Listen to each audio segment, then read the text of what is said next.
दोस्तों कल्पना कीजिए रात के 7 बज रहे हैं और आप थके हारे फैक्ट्री से घर लौट रहे हैं।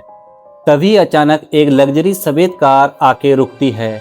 उसमें से 4 खूबसूरत युवतियां मुस्कुराते हुए पूछती हैं, ये एड्रेस कहाँ है? और फिर अंधेरा छा जाता है। जब आंख खुलती है तो आप एक वेलवेट बेड पर लेटे हैं लग्जरी घर में। दोस्तों लेकिन ये कोई सपना नहीं, ये एक मजदूर की जिंदगी का सबसे खौफनाक सच था। पंजाब के जालंधर में हुआ ये सच्चा मामला आज तक लोगों को चौंकाता है।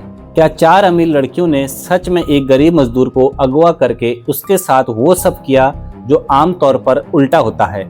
आज की इस स्टोरी में हम जानेंगे इस दिल दहला देने वाली सच्ची कहानी को पूरे डिटेल में।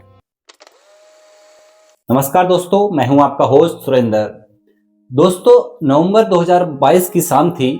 जालंधर पंजाब के कपूरथला रोड के इलाके में एक साधारण मजदूर जिसकी उम्र करीब 25 से 30 साल रही होगी, अपनी फैक्ट्री से घर जा रहा था।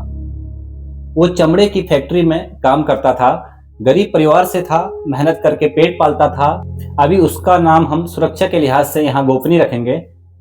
तो वह अपनी फैक्ट्री से घर जा रहा था। उसी शाम 7 बजे के आसपास एक लग्जरी सफेद कार उसके पास आके रुकती है। उसमें 4 युवतियां थी, उम्र 22 से 24 साल के बीच, अच्छे कपड़ों में मेकअप किए हुए। उन्होंने एक पर्ची पर एड्रेस पूछा। लड़के ने पढ़ने की कोशिश की और तभी एक लड़की ने उसके चेहरे पर कुछ स्प्रे कर दिया। उसकी आंखें जलने लगी और वो बेहोश हो गया। ये शुरुआत थी एक ऐसे अपराध की जो भारत में शायद पहली बार इस रूप में सामने आया। जालंधर पंजाब का एक व्यस्त शहर है। यहाँ बहुत सारी चमड़े की फैक्ट्रियां हैं। हजारों मजदूर बाहर से आकर काम करते हैं, जैसे बिहार, यूपी, झारखंड से। ये लड़का भी इन्हीं में से एक था। साधारण जीवन, कोई दुश्मनी नहीं, कोई अमीरी नहीं। दूसरी तरफ ये 4 लड़कियां रिपोर्ट्स के मुताबिक अच्छे परिवारों से लगती थी। लग्जरी कार, महंगे कपड़े, कॉन्फिडेंस बिहेवियर। पुलिस जांच में भी उनका कोई पिछला क्रिमिनल रिकॉर्ड सामने नहीं आया। लेकिन घटना ने पूरे पंजाब में हलचल मचा दी। ये मामला रिवर्स रेप या फीमेल परपेट्रेटर्स के रूप में चर्चा में आया। आमतौर पर हम पुरुष अपराधियों को इस तरह देखते हैं, लेकिन यहाँ रोल्स ही उलट गए थे। अब जब लड़के की आंखें खुलती हैं तो वो एक लग्जरी रूम में था। वेलवेट मैटर्स वाला बेड, जिसे उसने अपनी लाइफ में कभी नहीं देखा था। कमरा शानदार फर्नीचर से भरा था। वो लड़कियां भी वहां खड़ी थी। तभी एक लड़की उसके पास आती है और उसे कुछ गोलियां और पानी देती है। और जब वो लड़का इसका विरोध करने की कोशिश करता है, तब उन लड़कियों ने उससे कहा कि तुम्हारे साथ वो अंजाम किया जाएगा जिसकी तुमने कभी कल्पना भी नहीं की होगी। उसके हाथ और पैर पूरी तरह से बंधे हुए थे, इसलिए वो ज्यादा कोशिश कर भी नहीं सकता था। तब मजबूरी में आकर उस लड़के ने वो गोलियां खा लिया और शांत पड़ा रहा। और उसने अपनी आंखों से देखा उन लड़कियों ने अपने एक एक कपड़े को अपने तन से अलग करना शुरू कर दिया। अब उनके तन पर महज अंडरगारमेंट्स ही रहते हैं। तब उन लड़कियों ने वहीं शराब रखी हुई थी और शराब को पीना शुरू कर दिया। इससे भी हैरान करने वाली बात यह थी कि किसी भी लड़की की उम्र 24-25 साल से ज्यादा नहीं थी। वो लड़कियां कभी अंग्रेजी में बात करती थी तो कभी पंजाबी में बात करती थी। वो मजदूर ये सब समझ नहीं पा रहा था कि आखिरकार उसके साथ क्या होने वाला है। उसको गोलियां और वो पानी पिलाया गया, जिसे पीते ही उसके शरीर में एक अलग तरह के बदलाव होने लगे। और जब बदलाव होने लगे तो उन लड़कियों ने उसके शरीर पर अलग अलग तरीके से हरकतें करनी शुरू कर दी, जो शायद उस लड़के को बिल्कुल भी अच्छा नहीं लग रहा था। लेकिन जिस तरह से उन लड़कियों ने बारी बारी से उसको नोचना शुरू किया, ऐसा लग रहा था कि उनका आपस में कोई कंपटीशन हो। कंपटीशन कुछ इस तरह से होता कि वो बारी बारी से उसके साथ रेप करने लगती, बलात्कार करने लगती, जैसे कोई पुरुष किसी महिला या किसी लड़की के साथ करता है। वो लड़का रो रहा था, गिड़गिड़ा रहा था और कह रहा था, मैडम तुम मुझे जानते नहीं, मैं मजदूर हूँ, गरीब आदमी हूँ, तुम ये सब क्यों कर रहे हो? लेकिन वो चारों की चारों लड़कियां हवस की भूखी थी और अंधी हो गई थी, और शायद उन्हें उस समय अपनी ख्वाहिशों को पूरा करने के अलावा शायद उन्हें कुछ और नजर नहीं आ रहा था। अब धीरे धीरे करके रात के 3 बज जाते हैं। 3 बजे तक वो उसके साथ ऐसा ही घिनौना कृत्य करते रहते हैं। उन्होंने उसे ड्रग्स भी दिया। रात भर वो उसके साथ यौन शोषण करती रही। रिपोर्ट्स के मुताबिक उन्होंने उसे बार बार बेहोश किया और अपना मजा लिया।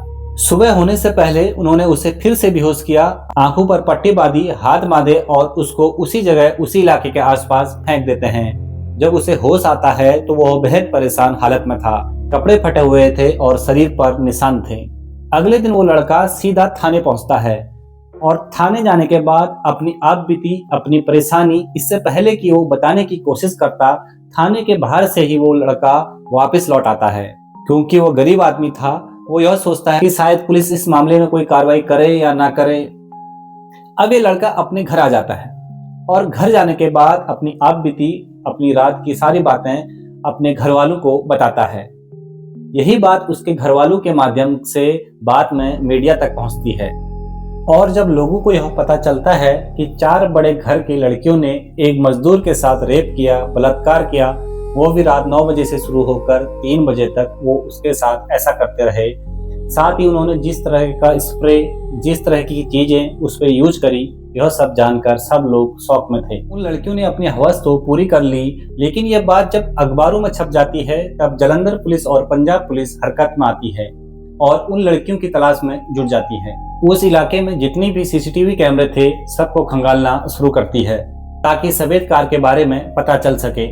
सफेद कार में बैठी हुई कौन कौन लड़कियां थी, किस घर की लड़कियां थी और किस घर में जाकर उसके साथ ये सब कुछ हुआ, इस सब की जानकारी पुलिस जुटाने में लग जाती है। लेकिन जब उस लड़के के पास पुलिस वाले और मीडिया वाले बातचीत करने पहुंचते हैं तो उससे पूछते हैं कि तुमने फिर एफआईआर दर्ज क्यों नहीं कराई, तो उसके घर वाले ये कहते हुए इनकार कर देते हैं कि हमारा अपना यह आदमी जिंदा वापस लौट कर आ गया, हमें इस बात की खुशी है। वो चारों लड़कियां चाहती तो शायद इसका मर्डर भी कर सकती थी, इसको मार भी सकती थी, लेकिन उन्होंने इसके साथ शारीरिक शोषण करने के अलावा और कोई नुकसान नहीं पहुंचाया। वैसे ही हम गरीब आदमी हैं, महीने के 10-12 हजार रुपए कमाते हैं, इससे घर का खर्च भी नहीं चल पाता, ऐसे में हम कहां जाकर केस लड़ेंगे, हम समझ नहीं पा रहे। लेकिन हर कोई इस बात को जानना चाहता था, जालंधर पुलिस हो या पंजाब पुलिस हो, कि वो चारों लड़कियां कौन थी और कहां से आई थी। आखिरकार उन्होंने इसके साथ ऐसी गंदी हरकत क्यों की? क्या यह पहली बार ऐसा हुआ था या वो लड़कियां ऐसे ही रात को सड़कों पर निकलती हैं और किसी भी व्यक्ति को बेहोश करके अपने घर ले आती हैं? ये बहुत सारे सवाल, ये बहुत सारे क्वेश्चन हर किसी के दिमाग में चल रहे थे। विक्टिम ने सफेद कार, लड़कियों का हुलिया बताया, लेकिन कोई सीसीटीवी फुटेज मजबूत नहीं मिला। लड़कियों की पहचान पूरी तरह नहीं हो पाई। फॉरेंसिक जांच हुई, शरीर पर चोट के निशान, ड्रग्स के ट्रेस हुए। क्योंकि विक्टिम को ड्रग्स दिया गया था तो उसकी मेमोरी भी पूरी तरह क्लियर नहीं थी।